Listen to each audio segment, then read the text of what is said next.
There are a lot of comic book pros out there who say the rudest, meanest shit on Twitter that are so offensive to so many fans of comic books, and yet they get away with it. Drawn Talk! Hey everyone, welcome to another episode of Drawn Talk. It's your boy Tyler, and in today's episode we're going to talk about Sean Gordon Murphy's 5 comic book industry tips. He shared these on his Instagram story, but they only last for 24 hours, so I screenshotted them and I want to share them with you guys, so here we go. Alright, number 1. First off, just because you've found success doesn't mean you can't lose it. Maybe your star fades, maybe you have medical or personal setbacks, or maybe the industry itself becomes unstable. My advice is to create a plan B. If your career takes a hit, mine is to switch to writing novels or getting into real estate, or buy a body shop and make custom cars.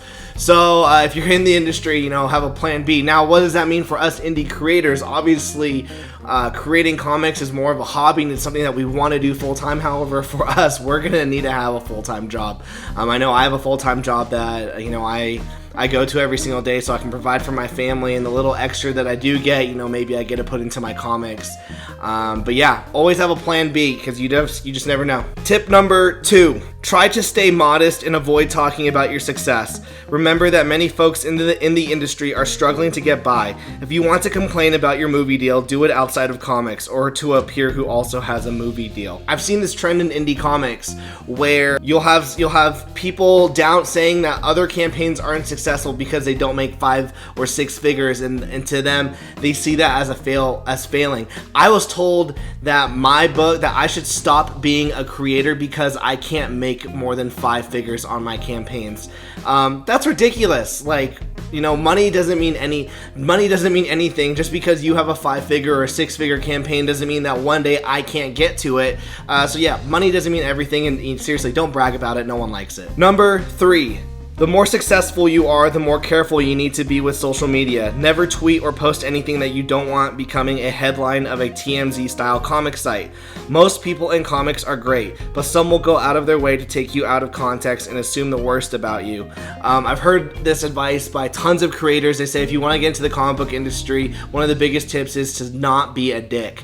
Just be respectful to people on social media, be respectful to people on Twitter, and yeah, don't say stupid things. And it's kind of crazy because there are a lot of comic book pros out there who say the rudest, meanest shit on Twitter that are so offensive to so many fans of comic books, and yet they get away with it. The safest thing, though, is to not stoop to such a low level and just, keep the high ground. It's over, Anakin! I have the high ground! Number 4, don't be predictable. Try and evolve your career in ways that will surprise your readers. If you are known for your superhero work, try an indie book. If you're known for sci-fi, try a western. Make these shifts carefully by understanding your brand. You want to delight your audience by giving them something new, so pay attention to what they might like. Creators that are actually really good with this are Ed Brubaker and Sean Phillips. They're known for their criminal series, they're known for their crime noir style, and yet they did All My Heroes Are Junkies. That was a romance style comic, but also had noir crime elements that they're known for. And then their new book that they're doing is a western with similar crime noir styles in it. For me personally, I have a noir style, and I'm trying to figure out how I can use that in superhero genres, in a fantasy genre.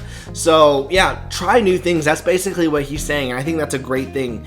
If you look at Scott Snyder, he's known for Batman, but he also can do horror, and he also can do I think those are the 2 things that he's known for, actually. Tip number 5, this is the last one. Don't be weird. Here's a reality check. You're a creative oddball who spends a lot of time alone in your studio, cut off from reality while needlessly getting mad at Twitter. Your readers are more socialized than you because they've spent years maneuvering office politics, dealing with crappy bosses, and survived drunken holiday parties without putting their foot in their mouths. It's okay to be a little weird when you meet readers because they know you're creative and expect you to be quirky, but the more normal you act, the more impressed they'll be. You want them walking away thinking, what a down-to-earth person. They're just like me, so try not to be too weird. I think most creative people, just be normal. It's really hard Sometimes I feel lucky because me as a creator, me as a person, really, I've had to move to so many different places. I never stayed in one place for more than 2 years as growing up, that I had to learn how to make friends. Like, that was a skill set that I had to learn. I had to learn how to talk. I had to learn how to be personable. Not all people have that skill. I went to a Comic-Con once and I was talking with the creator. I was like, hey, we should go talk to so and so. They're right there, and they got so nervous and like, I don't want to talk to anyone. Let's just, don't be weird. Let's just be personable and have fun. And ultimately, that's what this is all about, is having fun. So yeah, those are the 5 tips that Sean Gordon Murphy gave to people who are in the comic book industry. Those are his rules to live by, and I think those are really great rules, and those are things that we as indie comic book creators can strive, that we can like keep our minds straight. The biggest one for me that I really enjoy is number 4, because that's the most applicable. Tips 1, 2, 3, and 5.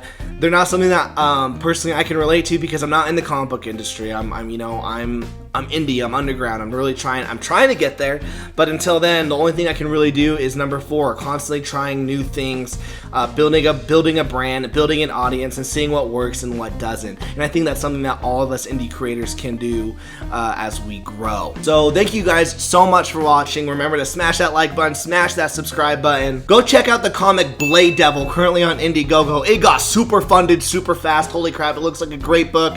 And yeah, go check it out. Remember, have a good week. Peace! Oh, I freaking farted. Jeez, I hope I didn't get that on camera.